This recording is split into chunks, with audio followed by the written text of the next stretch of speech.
మన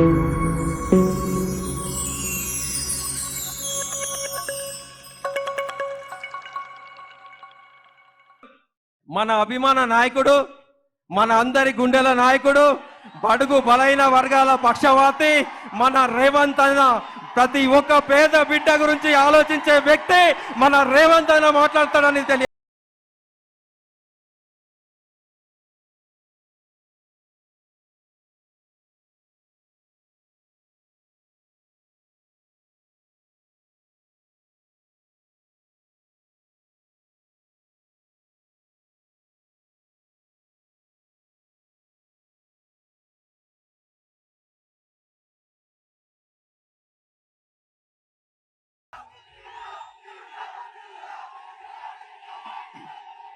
మిత్రులారా, ఈరోజు మెదక్ పట్టణంలో కాంగ్రెస్ పార్టీ అభ్యర్థి నీలం మధు ముదిరాజు నామినేషన్ ప్రక్రియ మెదక్ శాసనసభ్యుడు యువమిత్రుడు రోహిత్ అధ్యక్షతన ఏర్పాటు చేసిన ఈ భారీ బహిరంగ సభలో ముఖ్య అతిథులుగా పెద్దలు మా అన్న దామోదర్ రాజ నరసింహ గారు, మా సోదరిమణి కొండ సురేఖ గారు, మా మిత్రుడు పొంగులేటి శ్రీనివాసరెడ్డి గారు, మీ అందరి అభిమాన నాయకుడు జగ్గారెడ్డి గారు, మా మిత్రుడు నాకు అత్యంత సన్నిహితుడు మైనంపల్లి హనుమంతరావు గారు, దుబ్బాక నుంచి చెరుకు శ్రీనివాసరెడ్డి గారు, నర్సాపూర్ నుంచి ఆవుల రాజిరెడ్డి మదన్ రెడ్డి గారు, గజ్వెల్ నుంచి నర్సారెడ్డి గారు, అదేవిధంగా ఈరోజు అదేవిధంగా పటాన్ చెరువు నుంచి కాట శ్రీనివాస్ గౌడ్ గారు, చాలా మంది జిల్లాలో ఉండే నాయకులు, రాష్ట్ర స్థాయి నాయకులు, జిల్లా పార్టీ నాయకులు, మండల పార్టీ నాయకులు, గ్రామ శాఖ అధ్యక్షులు, ప్రాణ సమానులైన కాంగ్రెస్ పార్టీ కార్యకర్తలందరూ వేలాదిగా, ముఖ్యంగా మా ఆడబిడ్డలు ఎర్ర టెండకు మండు టెండలో మాడ బగులుతున్న నీలం మధును ఆశీర్వాదానికి ఇచ్చేసిన మా ఆడబిడ్డలందరికీ కూడా మనస్ఫూర్తిగా ధన్యవాదాలు, అభినందనలు తెలియజేస్తున్నా. మిత్రులారా, ఈ మెదక్ గడ్డ మీద ఈ ఛత్రపతి శివాజీ సాక్షిగా శాసనసభ ఎన్నికలలో ఏఐసిసి అధ్యక్షుడు మల్లికార్జున్ ఖర్గే గారు, నేను మైనంపల్లి హనుమంతన్న ఇక్కడికి వచ్చి మా యువ మిత్రుడు రోహిత్ నామినేషన్ ఎప్పుడైతే ఏపించినామో ఈ రోజు కూడా మళ్ళా ఇక్కడి నుంచే ఈ ఛత్రపతి శివాజీ సాక్షిగా మేమందరం వచ్చి నీలం మధు నామినేషన్ ఇక్కడ ఏపిస్తుంటే వేలాదిగా మీరు వచ్చి అండగా నిలబడి ఒక బలైన వర్గాల బిడ్డను మెదకు గడ్డ మీద గెలిపించడానికి మీ ఉత్సాహం, మీ ఊపు నాకెంతో సంతోషాన్ని, నమ్మకాన్ని కలిగించిందని నేను తెలియజేస్తున్నా. మిత్రులారా, ఈ మెదగడ్డకు ఒక చరిత్ర ఉన్నది. ఈ దేశంలోనే కాంగ్రెస్ పార్టీ కష్టాలలో ఉన్నప్పుడు ఇందిరాగాంధీ గారికి 1980లో మీరు అండగా నిలబడి ఈ మెదక్ గడ్డ మీద మూడు రంగుల జెండాను ఎగరేసి ఇందిరమ్మని గెలిపిస్తే ఈ దేశానికే ఇందిరమ్మ ప్రధానమంత్రి అయి ఈ మెదక్ ప్రాంతానికి బిహెచ్ఎల్ తీసుకొచ్చింది, బీడీఎల్ తీసుకొచ్చింది, ఐడిపిఎల్ తీసుకొచ్చింది, ఇక్రిసాట్ లాంటి పరిశ్రమలు తీసుకొచ్చింది. ఆ పరిశ్రమలు రాబట్టి ఈ మెదక్ ప్రాంతం ఆనాడు కరువు కాటకాలతో ఇక్కడి రైతులు అల్లాడుతుంటే లక్షలాది ఉద్యోగాలు ఈ ప్రాంతానికి వచ్చి ఉద్యోగ ఉపాధి అవకాశాలు పెరిగి ఈ ప్రాంతం దేశంలోనే అభివృద్ధి చెంది ఇవాళ ఈ మెదక్ ప్రాంతం దేశం నలుమూల నుంచి కార్మికులు ఇక్కడికి వచ్చి ఉద్యోగ ఉపాధి అవకాశాలు పొందుతున్నారు. ఇవాళ దేశంలో ఏ రాష్ట్రం వాళ్ళైనా బెంగాల్ కావచ్చు, బీహార్ కావచ్చు, ఉత్తరప్రదేశ్ కావచ్చు, రాజస్థాన్ కావచ్చు, మధ్యప్రదేశ్ కావచ్చు, ఛత్తీస్గఢ్ కావచ్చు, జార్ఖండ్ కావచ్చు, మహారాష్ట్ర కావచ్చు, కర్ణాటక కావచ్చు, తమిళనాడు కావచ్చు, కేరళ కావచ్చు, ఆంధ్రప్రదేశ్ నుంచి వచ్చిన సోదరులు కావచ్చు, ఇవాళ ఎవరైనా బ్రతకడానికి తెలంగాణ రాష్ట్రానికి వస్తున్నారు అని అంటే ఆశ్రయం ఇచ్చి హక్కున చేర్చుకున్నది ఈ మెదకు ప్రజలు, కడుపులో పెట్టి చూసుకొని కాపాడింది ఈ మెదకు ప్రజలు అని చెప్పి నేను గర్వంగా మాట్లాడుతున్నా ఈరోజు. అట్లాంటి మెదకు పార్లమెంటు 1999 నుంచి 2024 వరకు ఈ 25 సంవత్సరాలు భారతీయ జనతా పార్టీ బీఆర్ఎస్ చేతుల్లోనే ఉంది. ఆల నరేంద్ర నుంచి మొదలు పెడితే కొత్త ప్రభాకర్ రెడ్డి వరకు 25 సంవత్సరాలు పార్లమెంట్లో బీఆర్ఎస్ వాళ్ళు, బీజేపీ వాళ్ళే ఉన్నారు. నేను ఇవాళ ఈ జిల్లాలో ఉండే యువకులను, రైతులను, నిరుద్యోగ యువకులను నేను అడుగుతున్నా, మిత్రులారా, ఆనాడు ఇందిరమ్మ తెచ్చిన పరిశ్రమలు తప్ప బిహెచ్ఎల్ కావచ్చు, బీడీఎల్ కావచ్చు, డైనమిక్ ఫ్యాక్టరీ కావచ్చు, ఈక్రిసాట్ కావచ్చు, ఈ ప్రాంతంలో వచ్చిన వేలాది పరిశ్రమలు ఆనాడు ఇందిరమ్మ తెచ్చినవే కదా. 10 ఏళ్ళు ఈ ప్రాంతంలో ముఖ్యమంత్రిగా ఉన్న చంద్రశేఖరరావు ఆర్థిక మంత్రిగా, ఆరోగ్య శాఖ మంత్రిగా, వివిధ శాఖల మంత్రులుగా ఉన్న ఆయన అల్లుడు హరీష్ రావు గారి మెదక్ ప్రాంతానికి ఏమన్నా తీసుకొచ్చిందా అని నేను అడుగుతున్నా. నేను ఇవాళ అడుగుతున్నా, 2014 నుంచి 24 వరకు ముఖ్యమంత్రిగా, మంత్రులుగా, కొత్త ప్రభాకర్ రెడ్డి పార్లమెంట్ సభ్యుడుగా ఈ ప్రాంతానికి ఏమైనా పరిశ్రమలు తెచ్చిండ్రా? ఈ మెదకు ప్రజలు ఏమన్నా బాగుపడ్డారా అని నేను అడుగుతున్నా. మరి ఇవాళ మళ్ళీ సిగ్గు లేకుండా బీజేపీ వాళ్ళు, బీఆర్ఎస్ వాళ్ళు వచ్చి మాకు ఓట్లు వేయండి, మేము ఎలగబెడతాం, మీ ఆకిలు అలుకుతాం, మీకు ముగ్గులేస్తాం, మీ ఇల్లు చక్కదిద్దుతామని అబద్ధాల మాటలతో బయలుదేరి నేను అడుగుతున్న మెదకు పార్లమెంట్ సభ్యుణ్ణి, మెదకు బీజేపీ నుంచి నిలబడుతున్నా రఘునందన్ రావు, నేను అడుగుతున్నా, దుబ్బాకలో నువ్వు చెప్పినావు కదా ఎమ్మెల్యేగా గెలిపిస్తే నరేంద్ర మోడీతో కొట్లాడి 1000 కోట్ల రూపాయలు తీసుకొచ్చి దుబ్బాకను అభివృద్ధి చేస్తాను కదా. మేమందరం దుబ్బాకకు బస్సులు వేసుకొని వస్తాం, నువ్వు తెచ్చిన నిధులేందో, నరేంద్ర మోడీ ఇచ్చిన పరిశ్రమలేందో దుబ్బాకలో నాకు చూపించమని నేను అడుగుతున్నా. ఇవాళ ఎమ్మెల్యేగా దుబ్బాకలో అక్కడి ప్రజల్ని, అక్కడి రైతులను వంచిస్తే ఆ ప్రాంత ప్రజలు తిరస్కరించిన రఘునందన్ రావు మళ్ళీ రంగు మార్చి మెదకు పార్లమెంట్లో ఓట్లేమని అడుగుతున్నాడు. నేను అడుగుతున్న, రఘునందన్ రావుకు ఓటేసి ఒకవేళ ఎంపీ అయితే నరేంద్ర మోడీ ప్రధానమంత్రి కాకుండా చంద్రమండలానికి ఏమైనా రాజు అవుతాడా? ఈ 10 ఏళ్ళు నరేంద్ర మోడీ ప్రధానమంత్రిగా ఉన్నాడు కదా, ఈ మెదకు ప్రాంతానికి ఒక్క పరిశ్రమ అయినా ఇచ్చిండా అని చెప్పి నేను బీజేపీ నాయకులను అడుగుతున్నా. నేను సూటిగా సవాలు విసురుతున్నా. ఇవాళ బీజేపీ బీఆర్ఎస్ వాళ్ళకు మా మిత్రుడు చెప్తున్నాడు, పద్మశాలీల మీద జిఎస్టీ తీసుకొచ్చి ఇవాళ చేనేత పరిశ్రమను కుప్పగూల్చిండు, చిన్న పరిశ్రమలు అన్ని కూడా మూతపడ్డాయి అని చెప్పి ఇక్కడ ఒక నిరుద్యోగ యువకుడు చెప్తున్నాడు. నేను అడుగుతున్నా, నరేంద్ర మోడీ ప్రధానమంత్రిగా 10 ఏళ్ళు ఉన్నాడు, ఈ కల్వకుంట్ల చంద్రశేఖరరావు రాష్ట్ర ముఖ్యమంత్రిగా 10 ఏళ్ళు ఉన్నాడు, ఈ తన్నీరు హరీష్ రావు 10 ఏళ్ళు రాష్ట్ర మంత్రిగా ఉన్నాడు. 10 ఏళ్ళు అధికారం వెలుగబెట్టిన వీళ్ళు ఈ మెదకు పార్లమెంటు నియోజకవర్గంలో తెచ్చిన పరిశ్రమలెన్ని, ఇచ్చిన ఉద్యోగాలెన్నో లెక్క చెప్పిన తర్వాత మీరు ఓట్లు అడగాలని చెప్పి నేను సవాలు విసురుతున్నా. అందుకే మిత్రులారా, వారిని చూసిండ్రు, వీరిని చూసిండ్రు, జెండా మార్చినా, ఎజెండాలు మార్చినా వీళ్ళిద్దరు తోడు దొంగలే, గూడు పుటానే, అయితే వాడు కాకపోతే వీడు ఈ మెదకును బట్టి పీడిస్తున్నారు తప్ప ఇందిరమ్మ కాలంలో తెచ్చిన పరిశ్రమలు ఇవాళ లక్షలాది మందికి ఉద్యోగ ఉపాధి అవకాశాలు వచ్చినాయి తప్ప ఇవాళ వాళ్ళ వల్ల అయ్యింది ఏం లేదు.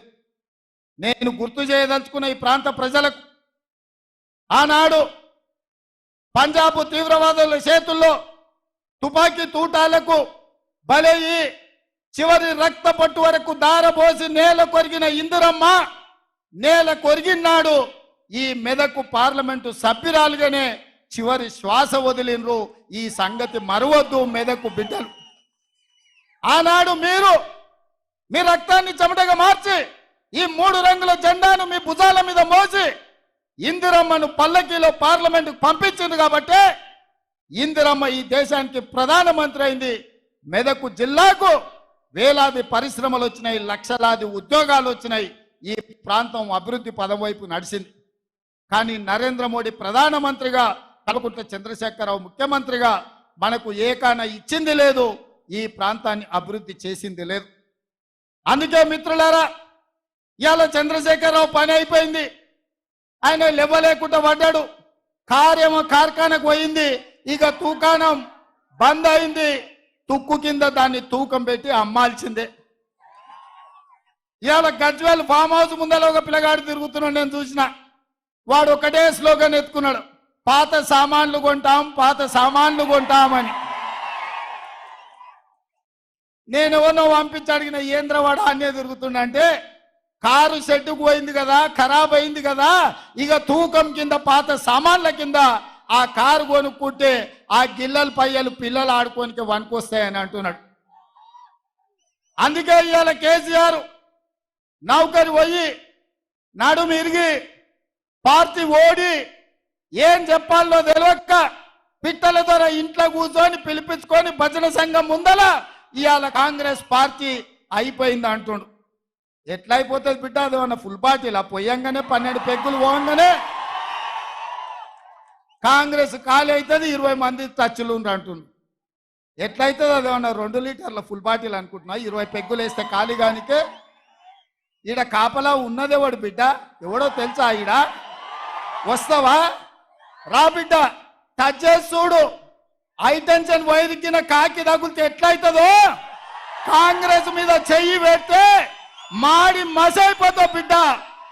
నీ తాతలు ముత్తాతలు గుర్తు రావాలి కాంగ్రెస్ టచ్ చేస్తే. నువ్వు అనుకుంటున్నావేమో నేను జైపాల్ రెడ్డి జానారెడ్డిని కాదు బిడ్డ, మర్యాద ఉండనికే బట్టలు పదించి రోడ్డు మీద ఉరికించి కొట్టిస్తా బిడ్డ మా కాంగ్రెస్ పార్టీ కార్యకర్తలతోటి. ప్రజలు ఎన్నుకున్న ప్రభుత్వం, ప్రజా తీర్పిచ్చిన ప్రభుత్వం, ప్రజల మన్నన పొందిన ప్రభుత్వం, 100 రోజుల్లో 6 గ్యారంటీలలో 5 గ్యారంటీలు అమలు చేసిన ప్రభుత్వం. మా ప్రభుత్వాన్ని పడగొడతారా నువ్వు మోడీ కలిసి? నువ్వు మోడీ చీకట్లో మాట్లాడుకుంటే అయిపోయింది అనుకుంటున్నావా? రా బిడ్డ రా, మోడేస్తాడో మోడీ తాతను తెచ్చుకుంటావు, నీ ఎంబడి ఎవడొస్తాడో రాండి. ఏసాలు వేస్తున్నట్టున్నావు నువ్వు. ఆడబిడ్డలకు ఆర్టీసీలో ఉచితంగా బస్సు ప్రయాణం కల్పిస్తే ఈ 120 రోజుల్లో 35 కోట్ల మంది మా ఆడబిడ్డలు అమ్మగారింటికి పోయిరు, అత్తగారింటికి పోయిరు, సుట్టపోళ్ళింటికి పోయిరు. 7 పాయల జాతరకు కూడా మా ఆడబిడ్డలు పోయొచ్చారు. మేడారం సమ్మక్క సారలమ్మ జాతరకు పోయిరు. మా ఆడబిడ్డలు ఇవాళ ఆర్టీసీ బస్సుల్లో ఉచిత ప్రయాణం చేస్తే వాళ్ళ కళ్ళల్లో ఆనందం చూసి ఓర్వలేక కళ్ళల్లో జీడి పోసుకుంటుండి కేసీఆర్. ఈ ప్రభుత్వాన్ని వడగొడితే ఆడబిడ్డలకు ఆర్టీసీ బస్సు ఉచిత ప్రయాణం రద్దవుతుందని మా ఆడబిడ్డలకు వ్యతిరేకంగా కుట్ర చేస్తున్నాడు. మా ఆడబిడ్డలు చూసుకుంటా ఊరుకుంటారా నువ్వు చేసే పనులు? అదే విధంగా దవాఖానకు పోతే బిల్లులు కట్టలేక ఆస్తులమ్మి ఆలి మీద ఉన్న తాళి కూడా తెగ నమ్ముకునే పరిస్థితి ఉండి రాజీవ్ ఆరోగ్యశ్రీని దెబ్బతీస్తే ఇందిరమ్మ రాజ్యం వచ్చినప్పుడే ప్రజాపాలనలో 10 లక్షల రూపాయలు పేదవాడి వైద్యానికి ఉచితంగా అందించి ఇవాళ పేదల్ని కాపాడుకొని హక్కున పెట్టి చూసుకుంటున్న ప్రజాపాలన ఇవాళ అంతం కావాలని కుట్ర చేస్తే ఈ పేదలకు వైద్యం అందించేటోడెవడు? పేదల ఆరోగ్యానికి 10 లక్షల రూపాయలు ఇచ్చేటోడెవడు? వైద్య ఆరోగ్య శాఖ మంత్రిగా మా పెద్దలు దామోదర రాజ నరసింహ గారు ఈరోజు కోట్లాది మంది పేదలకు రాజీవ్ ఆరోగ్యశ్రీ పథకాన్ని అమలు చేసి ఈరోజు పేదలకు వైద్యాన్ని అందిస్తున్నారు. అదేవిధంగా మిత్రులారా, కట్టెల పొయ్యితోని కష్టాలు పడుతున్న మా ఆడబిడ్డలు ఊర్లలో మా కొత్తగా వచ్చిన కోడళ్ళకి తెలియకపోవచ్చు కానీ వాళ్ళ అత్తలను అడగాలి. వెనకటికి కట్టెల పొయ్యి ఎంత కష్టమవుతుండే. సగం దినం కట్టెలేరకరానికనే పోయే పరిస్థితి ఉండే. పిల్లల్ని చిన్నోళ్ళని ఇంట్లిడిచిపెట్టి పొయ్యిల కట్టెల కోసం పొలాల పట్టు తిరుగుతుంటే ఆ దుఃఖం చూసి ఆడబిడ్డలను ఆదుకోవాలని ఆనాడు సోనియమ్మ దీపం పథకం ద్వారా గ్యాస్ పొయ్యి సిలిండర్ ఇచ్చి 400 రూపాయలకే సిలిండర్ అందుబాటులోకి తెస్తే కట్టెల పొయ్యితో కన్నీళ్లు గారుస్తున్న ఆడబిడ్డల్ని అక్కున పెట్టి చూసుకున్నది సోనియమ్మ. మేము ఆడబిడ్డల్ని అట్లా ఆదుకుంటే నరేంద్ర మోడీ కేసీఆర్ కలిసి 400 ఉన్న సిలిండర్ 1200 చేసిరు. మా అక్కలకు తెలియదా? ఇక్కడ మా అక్కలంతా వచ్చారు కదా, అందుకే వాళ్ళ కష్టాలు చూసి 1200 కాదు, ఆడబిడ్డల సొమ్ము దోసుకున్నాడు బాగుపడాడు. అందుకే పేదింటి ఆడబిడ్డలకు ప్రతి ఇంటికి 500 రూపాయలకే సిలిండర్ ఇచ్చి ఆడబిడ్డలను ఆదుకొని ఇవాళ ప్రతి పేద ఆడబిడ్డ కళ్ళల్లో ఆనందం మేము చూస్తుంటే వీళ్ళ కడుపు కసిమసి అవుతున్నది. కేసీఆర్ కడుపు, నరేంద్ర మోడీ కడుపు. ఈ ఆడబిడ్డలకు 500కే సిలిండర్ ఇస్తే మా మాట ఎందుకు వింటారు? ఆ సిలిండర్ గుంజుకోవాలంటే కాంగ్రెస్ను ఓడగొట్టాలని ఇలా కుట్ర జరుగుతుంది మిత్రులారా. ఇదే కాదు మిత్రులారా, వ్యవసాయం ఉన్న వాళ్ళకే ఉచిత కరెంటు, పొలం ఉన్న వాళ్ళకే ఉచితంగా ఇస్తే భూమి లేని మాలాంటి పేదలకు మా ఇంటి కరెంటు బిల్లు తడిసి మోపెడవుతుందని మా పాదయాత్రలో చాలా మంది పేదోళ్ళు వచ్చి చెప్తే మేము ఆలోచన చేసినాం. పార్టీ అనుమతి తీసుకున్నాం. రాహుల్ గాంధీ, సోనియా గాంధీ గారితో మాట్లాడినాం. అందుకే ప్రతి పేదవాడి ఇంటికి 200 యూనిట్లు ఉచితంగా కరెంటు ఇచ్చి 0 బిల్లు ఇవాళ పేదవాడి ఇంటికి తీసుకొచ్చి బిల్లు కట్టాల్సిన పని లేదు, 0 బిల్లు అని చెప్పి ఇవాళ పేదవాళ్ళని ఆదుకున్నాం. ఇవాళ పేదవాళ్ళ ఇంటికి కరెంటు వెలుగుతుంటే పేదవాడి కళ్ళల్లో ఆనందం చూసి ఓర్వలేని కేసీఆర్, నరేంద్ర మోడీ కుట్ర చేసి కాంగ్రెస్ను ఓడగొట్టాలి, కాంగ్రెస్ను ఓడగొడితే ఉచిత కరెంటు ఇంటికిచ్చేది రద్దవుతుందని పన్నాగం చేస్తూ. ఇదే కాదు, ఆనాడు డాక్టర్ వైఎస్ రాజశేఖర రెడ్డి గారు ముఖ్యమంత్రి ఉన్నప్పుడు తండాలలో, గూడాలలో, మారుమూల పల్లెల్లో ప్రతి పేదవాడు సొంత ఇంటి కళ నెరవేరాలని 25 లక్షల ఇందిరమ్మ ఇండ్లు ఇచ్చి పేదవాళ్లను సొంత ఇంటి వాడిని చేసిన చరిత్ర కాంగ్రెస్ పార్టీది. ఆనాడు మంత్రిగా దామోదర రాజనరసింహ గారు, కొండ సురేఖ గారు పేదవాళ్లకు లక్షలాది ఇండ్లు ఇప్పించిన చరిత్ర. కానీ కేసీఆర్ ఏమన్నాడా? కాంగ్రెస్ వాళ్ళు ఇచ్చిన 70 ఇండ్లు వద్దు, డబల్ బెడ్రూమ్ ఇండ్లు ముద్దన్నాడు. నేను అడుగుతున్న సోయిలేని సన్నాసిని దద్దమ్మను, ఈ మెదక్ జిల్లాలో ఎన్ని డబల్ బెడ్రూమ్ ఇండ్లు ఇచ్చినవని. అయితే గీతే మీ ఎర్రవల్లిలో కమిషన్లు ఇచ్చిన వాళ్ళకి ఇచ్చినావు. నిన్నగాక మన ఎర్రవల్లి ఫామ్ హౌస్ ముందల నీ ఈపులు పక్కున వలుగుతాయి బిడ్డ, మాకు ఇండ్లు ఇస్తామన్నావు, ఎందుకు ఇయ్యలేదని మొన్ననే చాలా మంది పోయి ఫామ్ హౌస్ ముందల గేటు ముందల కేసీఆర్ ఈపులు విమానమోతం అవుతాయని అక్కడికే పోయారు.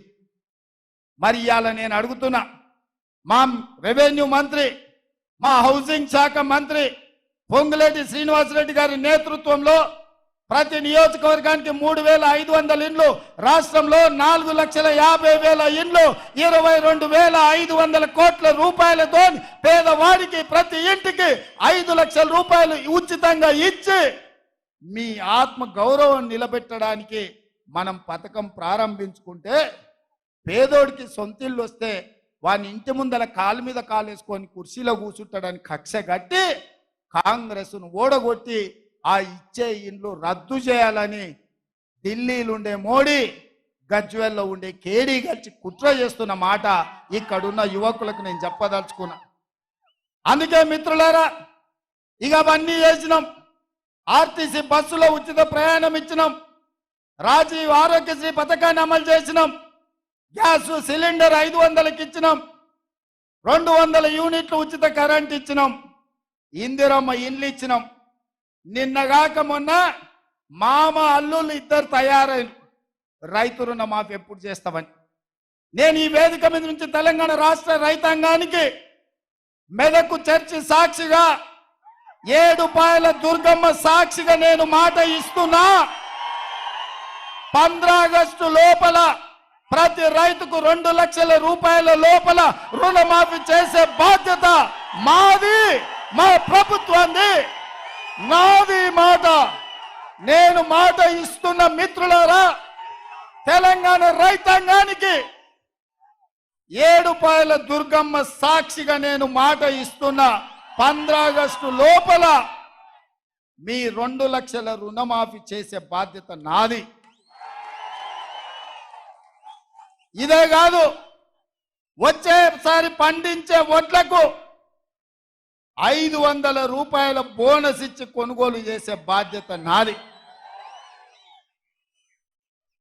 100 రోజుల్లో ఇచ్చిన 6 పథకాలలో 5 పథకాలు అమలు చేసి 100వ రోజు ఎన్నికల కోడ్ వచ్చి ఎన్నికల క్షేత్రంలో మేముంటే వెనుకంగా కాళ్ళ కట్టెబెట్టాలని కేసీఆర్ ఆయన అల్లుడు బయలుదేరారు. నేను ఆయన చెప్పిన దూలం లెక్క పెరిగితే సరిపోదు, దూడకున్న బుద్ధన ఉండాలి హరీష్ రావు. నీకు 10 ఏళ్ళు గాడిద లెక్క నువ్వు నీ మామ ముఖ్యమంత్రి మంత్రిగా ఉన్నారు. డబుల్ బెడ్రూమ్ ఇల్లు ఇయ్యలే, ఇంటికో ఉద్యోగం ఇయ్యలే, దళితుల 3 ఎకరాల భూమి ఇయ్యలే, ఫీజు రియంబర్స్మెంట్ చేయలే, గిరిజనులకు రిజర్వేషన్లు ఇయ్యలే, పోడు భూముల పట్టాలు ఇయ్యలే. మా మిత్రుడు చెప్తున్నాడు. మాదిగల ABCD వర్గీకరణ చేయలే, ముదిరాజులను BCD నుంచి ఏ గ్రూపులకు బదలాయింపు చేయలే. సన్నాసుడా, 10 ఏళ్ళు నువ్వు ప్రభుత్వంలో ఉండి పన్లిగిల పెట్టి ఇవాళ వచ్చి 100 రోజుల్లో మేము ఇన్ని చేస్తే అప్పుడే దిగిపో అని అంటున్నావు. ఏం అల్లా తప్పగా వచ్చినాం అనుకుంటున్నావా? అడుక్కుంటూ వచ్చినాం అనుకుంటున్నావా? అయ్య పేరో మామ పేరో చెప్పి కుర్చీలో కూర్చున్నాం అనుకుంటున్నావా? బిడ్డ, నీలాకటోళ్ళం తొక్కుకుంట ఇక్కడికి వచ్చినాం. 10 ఏళ్ళు ఇక్కడనే ఉంటాం. ఎవడొస్తాడో, నువ్వు వస్తాడో, నీ మామ వస్తాడో, నీ బామ్మార్ది వస్తాడో, వాళ్ళని పుట్టించిన అయ్యొస్తాడో ఎవడొస్తాడో రాండి బిడ్డ, పండబెట్టి తొక్కకపోతే చూస్తాం. 10 ఏళ్ళు ఇందిరమ్మ రాజ్యం ఉంటుంది, ప్రజాపాలన జరుగుద్ది, ప్రజల కష్టాలన్నీ తీర్చే బాధ్యత కాంగ్రెస్ పార్టీ తీసుకుంటుందని చెప్పి నేను ఈ సందర్భంగా తెలియజేస్తున్నా. అందుకే మిత్రులారా, నరేంద్ర మోడీ ప్రతి సంవత్సరం 2 కోట్ల ఉద్యోగాలు, 10 ఏళ్లలో 20 కోట్ల ఉద్యోగాలు ఇస్తానే ఒక్క ఉద్యోగం ఇవ్వకుండా ప్రజల్ని మోసం చేసినందుకు బండకేసి మోడీ ప్రభుత్వాన్ని కొట్టాలి అని చెప్పి నేను ఇక్కడ ఉన్న మా మిత్రులకు చెప్తున్నా.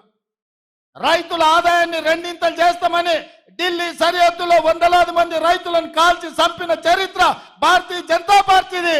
రైతులను చంపిన బీజేపీ ప్రభుత్వాన్ని బొందబెట్టాలి అని చెప్పి తెలంగాణ రైతాంగానికి నేను విజ్ఞప్తి చేస్తున్నా. ప్రతి పేదవాడికి సొంతింటి కళ్ళ నెరవేర్తాం 2022 లోపల అని చెప్పిండు. ఏ పేదవాడికి ఇల్లు ఇవ్వలేదు. అందుకే మోడీ ప్రభుత్వాన్ని, బీజేపీని గద్దె దించాలి అని చెప్పి నేను ఈ సందర్భంగా తెలియజేస్తున్నా. ఇదే కాదు, జన్ధన్ ఖాతాలో స్విస్ బ్యాంకులో లక్షలాది కోట్ల రూపాయల నల్లధనం ఉంది. ఆ నల్లధనాన్ని తెచ్చి ప్రతి పేదవాడి ఖాతాలో 15 లక్షల రూపాయలు వేస్తా అని నరేంద్ర మోడీ చెప్పిండు. నేను అడుగుతున్న మా అక్కల్ని, మా సోదరులని, మోడీ మీ ఖాతాలో 1 పైసాన్ని వేసిండా? 10 పైసలన్నీ వేసిండా? ఏకాన కూడా మన ఖాతాలో అని మోడీ గారు 10 ఏళ్ల తర్వాత వచ్చి మళ్ళా పార్లమెంటు ఓటు అడుగుతున్నాడు అంటే మోడీ ఎన్నిసార్లైనా మనల్ని మోసం చేయొచ్చు అని అనుకుంటున్నాడు. అందుకే ఆలోచన చెయ్యండి మిత్రులారా. ఎప్పటికైనా పేదవాడి ప్రభుత్వం, పేదవాడికి అండగా నిలబడేది ఈ 3 రంగుల జెండాని. ఈ 3 రంగుల జెండాని నమ్ముకున్నోడు, పాడైనోడు ఎవడు లేడు. 3 రంగుల జెండా అండగా ఉంటే ఏదైనా ఛేదించవచ్చు. అందుకే నా ముదిరాజు సోదరులకు నేను ఒక మాట చెప్పదలుచుకున్నా. ముదిరాజు బిడ్డలారా, మీరు ఆలోచన చేయండి. మీ సోదరుడు పేదోడు మీ ఇళ్లలో పుట్టి మీ ప్రతిష్ట నీల మధుకియాల ఒక్క పక్కన గడిలలో ఉండే దొర ఉన్నాడు, రెండో పక్కన ఓ పెద్దరెడ్డి ఉన్నాడు. మరి పేద బలహీన వర్గాల ముదిరాజు బిడ్డకు పార్లమెంట్ టికెట్ ఇచ్చినాం, ఇందిరమ్మ వారసుడిగా ప్రకటించినాం. ఇవాళ మీ బిడ్డని గెలిపించుకునే బాధ్యత మీ మీదనే ఉంది. ఎవడైనా తులమిచ్చిండనో, వనమిచ్చిండనో, ఆపిచ్చిండనో, ఫుల్ ఇచ్చిండనో ఏదన్నా నమ్మితరంటే బీఆర్ఎస్ అభ్యర్థి ఎవడో మీకు తెలుసా? మల్లన్న సాగర్లో 50,000 ఎకరాలు గుంజుకొని ఏటిగడ్డ కిష్టాపూర్ మల్లన్న సాగర్ ప్రాంతంలో పేద రైతులను గోదావరి జలాలలో ముంచి పోలీసు ఉక్కు పాదాలతో తొక్కించి పోలీస్ స్టేషన్లలో ఆడబిడ్డలను కొట్టించి మీ మీద దాడులు చేసిన దుర్మార్గుడే ఇవాళ బీఆర్ఎస్ అభ్యర్థి. మీరు కావాలంటే మల్లన్న సాగర్, రంగనాయక సాగర్, కొండపోచమ్మలో మునిగిపోయిన రైతుల దగ్గరికి వెళ్ళండి, అడగండి ఈ దుర్మార్గుడు వెంకట్రామరెడ్డి ఎవడు కలెక్టర్గా ఉండి ఇక్కడ రైతుల భూములు గుంజుకున్నోడు కాదా? వందలాది రైతుల కుటుంబాల మీద కేసులు పెట్టినోడు కాదా? మల్లన్న సాగర్ మా భూములు ఇయ్యము అని అంటే పోలీసులను పెట్టి ఆడబిడ్డలను పరిగెత్తించి కొట్టినోడు ఈ వెంకట్రామరెడ్డి కాదా? ఏ ఊరోడు, ఎక్కడోడు, ఎక్కడికి వచ్చిండు, ఇక్కడ ఎంపీ కావాలనుకుంటుండో ఆలోచన చేయండి. ఎందుకు ఇచ్చిండు కేసీఆర్? నమ్మిన బంటు కాసిం రిజ్వీ నిజాంకి ఎట్లయితే గులాంగిరి చేసిండో ఫామ్ హౌస్ల గులాంగిరి చేస్తాడు.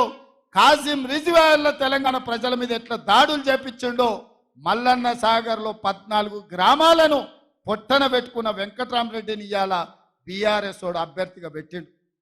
నేను అడుగుతున్నా, పెద్దలు మదన్ రెడ్డి లాంటి వాళ్ళు కేసీఆర్కు పువ్వ లేనప్పుడు బుక్కెట్ పువ్వ పెట్టినోడు మదన్ రెడ్డి లాంటి వాళ్ళకి టికెట్ ఇవ్వకుండా వేల కోట్ల రూపాయలు కొల్లగొట్టిన వెంకట్రామరెడ్డికి టికెట్ ఇచ్చిండంటే కేసీఆర్ నీతి ఏందో జాతి ఏందో మీరు ఒక్కసారి ఆలోచన చెయ్యండి మిత్రులారా. అందుకే మిత్రులారా, మోడీని చూసినాం ఢిల్లీలో, గల్లీలో కేడీని చూసినాం. వీళ్ళిద్దరు తోడు దొంగలే గూడు పుటానే. మొన్న డిసెంబర్లో కేడీని బొందబెట్టిండ్రు, ఇక వంతు మోడీకి వచ్చింది. ఒక్కని కాదు, ఇద్దరు తోడు దొంగల్ని తుదముట్టించే వరకు ఓడిస్తేనే ఈ ప్రాంత తెలంగాణకు న్యాయం జరుగుద్ది. మిమ్మల్ని ఆదుకునే బాధ్యత ప్రభుత్వం తీసుకుంటుంది. అందుకే మిత్రులారా, ఇంకా 4.5 ఏళ్ళు ప్రభుత్వం ఉన్నది, కాంగ్రెస్ ఉంటది. ఆ తర్వాత మళ్ళొక్కసారి ప్రజల ఆశీర్వాదంతో ఇంకో 5 ఏళ్ళు, మొత్తం 10 ఏళ్ళు అధికారంలో ఉంటాం. మీ సమస్యల్ని పరిష్కరించే బాధ్యత మాది. మీకు ఇందిరమ్మ ఇల్లు ఇచ్చే బాధ్యత మాది. బస్సు ఉచిత ప్రయాణం ఇచ్చే మాది. ఆరోగ్యశ్రీ పథకం అమలు చేసే బాధ్యత మాది. మీ ఇంటికి ఉచిత కరెంట్ ఇచ్చే బాధ్యత మాది. 2 లక్షల రూపాయల రైతు రుణమాఫీ చేసే బాధ్యత మాది. 500 రూపాయలు బోనస్ ఇచ్చి మీరు పండించిన పంటను కొనే బాధ్యత మాది. ఇన్ని పనులు చేయాలనుకుంటున్న మేము మిమ్మల్ని వజ్రాలు వైదూర్యాలు అడుగుతలేం, మణులు మాణిక్యాలు అడుగుతలేం, మీ విలువైన సారవంతమైన భూములు అడుగుతలేం. ఏమడుగుతున్నా మిత్రులారా? మిమ్మల్ని ఏమడుగుతున్నా మిత్రులారా? ఎంతో మంది ఎన్నో సార్లు ఎవరెవరికో వేసారు. 20 ఏళ్ళు బీఆర్ఎస్ ఓన్కి బీజేపీ ఓన్కి వేసారు. ఈ ఒక్కసారి బలహీన వర్గాల బిడ్డ పైసలు లేకపోయినా ఎన్నికల్లో గెలవచ్చని ఓ బలహీన వర్గాల బిడ్డకు ఓటేసి ప్రజాస్వామ్యం మీద నమ్మకం కలిగించండి, విశ్వాసం కలిగించండి. ప్రజా సేవలో ఉంటే పేదవాడైన పార్లమెంటుకు పోతాడని ఈ మెదకు గడ్డ నుంచే గెలిపించండి అని చెప్పి నేను మీకు అందరికీ విజ్ఞప్తి చేస్తున్నా. నీదం మధును గెలిపించడానికి మీరు సిద్ధమా? ఇందిరమ్మ రాజ్యానికి ఓటు వేయడానికి సిద్ధమా? రాహుల్ గాంధీని ప్రధానమంత్రిని చేయడానికి సిద్ధమా? కాంగ్రెస్ పార్టీని గెలిపించడానికి సిద్ధమా? సిద్ధం అన్నోళ్ళు అందరు చేయి పైకెత్తి అలాడెత్తుతలేరా? మిమ్మల్ని కూడా చూస్తున్నా, మిద్దె మీద ఉన్నోళ్ళని, ఆడున్నోళ్ళు కూడా ఎత్తాలి. జై కాంగ్రెస్, జై కాంగ్రెస్. హస్తం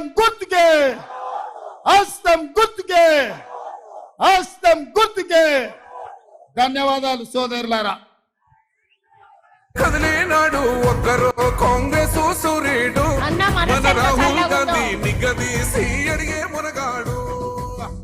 అన్న మనసు ఎంత చల్లదో, కాంగ్రెస్ పార్టీ ఎంత చల్లడిదో, ఇవాళ మన వాతావరణం కూడా ఆశీర్వదించి చల్లగా ఉన్నది. కాబట్టి కాంగ్రెస్ పార్టీని దీవించండి, మీరందరూ కూడా సంతోషంగా ఉండండి. చేతి గుర్తుకే.